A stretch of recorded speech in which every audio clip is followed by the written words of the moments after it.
안녕하세요. 법률정보쇼 소병욱 변호사입니다. 시청자분들은 지난 시간까지 대여금 청구 소송의 원고 또는 피고의 입장에서 어떠한 내용의 서면을 작성하고 어떠한 증거를 준비하고 제출하여야 소송에 승소할 수 있는지에 대해서 알아보셨습니다. 이번 시간에는 원고가 대여금 소송을 제기하기 이전 혹은 동시에 피고 명의 재산을 피고가 마음대로 이전하거나 소비하지 못하고 현 상태로 유지하게 하는 제도인 가압류에 대해서 알아보고자 합니다. 가압류란 금전 채권이나 금전으로 환산할 수 있는 채권의 집행을 보전할 목적으로 미리 채무자의 재산을 동결시켜 채무자로부터 그 재산에 대한 처분권을 잠정적으로 빼앗는 집행 보전 제도를 의미합니다. 재산상의 청구권이 아닌 권리, 예를 들어 가족법상의 청구권은 따라서 가압류의 대상이 될 수 없습니다. 나아가 금전으로 환산할 수 있는 채권이란 특정물의 급여, 기타 재산상의 그 청구권의 채무 불이행이나 계약 해제 등에 의하여 금전적 손해배상 청구권으로 병행할 수 있는 채권을 의미합니다. 가압류의 종류에는 집행의 대상이 되는 재산의 종류에 따라 부동산 가압류, 채권 가압류, 유체동산 가압류, 선박, 항공기, 자동차, 건설기계에 대한 가압류, 그 밖의 재산권이란 골프회원권, 아파트 분양권, 특허권 등 지적재산권 등을 의미합니다. 이상과 같은 여러 가지 종류의 가압류 중 채권자분들이 일반적으로 많이 하시는 것은 부동산이나 유체동산 또는 채권 가압류일 것입니다. 부동산이나 유체동산 가압에 대한 가압류는 그 대상이 쉽게 이해되시겠지만 채권 가압류는 제3채무자가 등장하여 어렵게 느껴지실 수도 있는데요. 제3채무자란 채무자에게 채무를 지고 있는 자로서 채권 가압류는 그런 채무자의 제3채무자에 대한 채권을 가압류하는 것이므로 예를 들어 채무자의 예금을 보관하고 있는 은행 또는 채무자를 고용하여 급여를 지급하여야 하는 회사가 있겠습니다.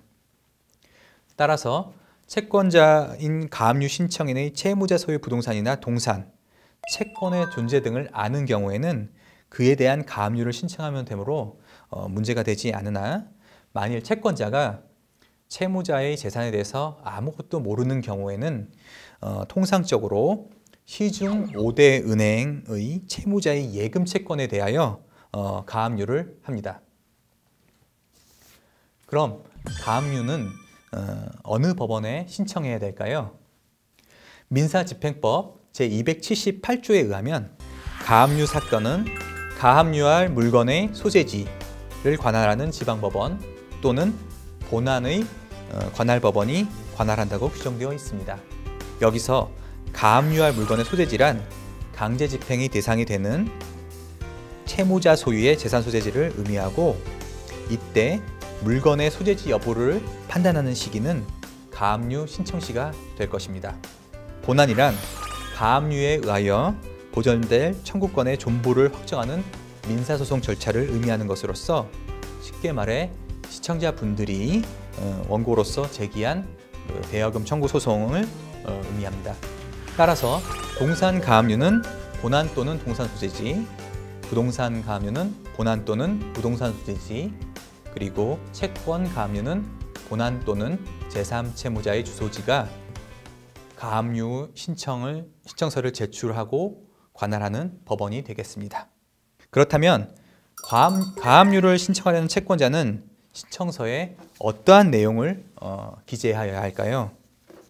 가압류 신청 시에는 피보전 권리, 즉 신청인이 가압류를 통하여 보전하려는 권리가 무엇인지와 보전의 필요성이 반드시 기재해 주셔야 합니다. 여기서 피보전 권리란 금전 채권이나 금전으로 환산할 수 있는 채권으로서 가압류 신청 후의 법원의 심리 시까지는 성립되어 있어야 하고 통상의 강제 집행에 적합한 권리여야 합니다.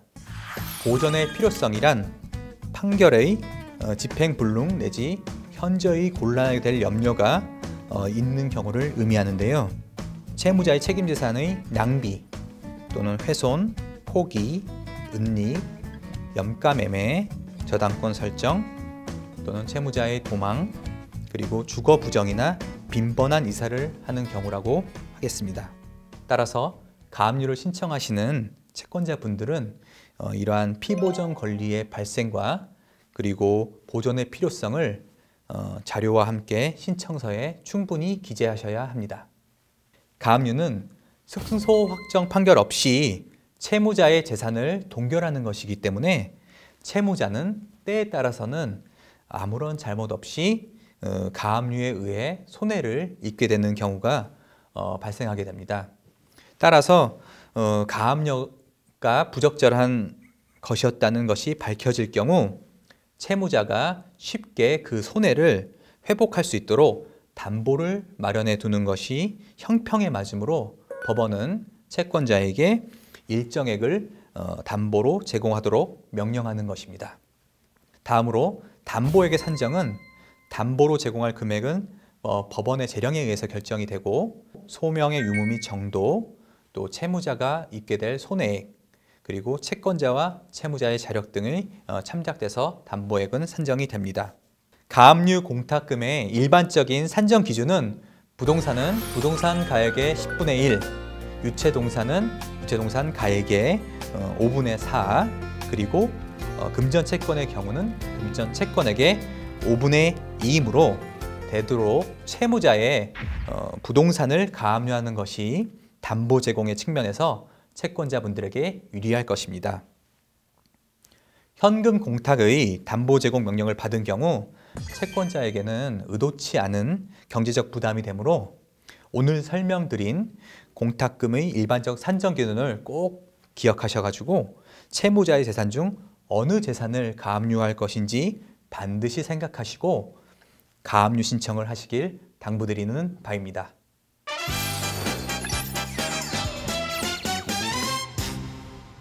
이번 주제의 키포인트는 첫째, 채권자가 채무자의 재산에 대하여 아무런 정보가 없는 경우에도 시중 5대 은행의 예금 채권에 대하여 채권 가압류가 가능하다는 점. 둘째, 채권 가압류 신청서에는 피보전 권리와 그 보전의 필요성을 잘 소명하셔야 한다는 점.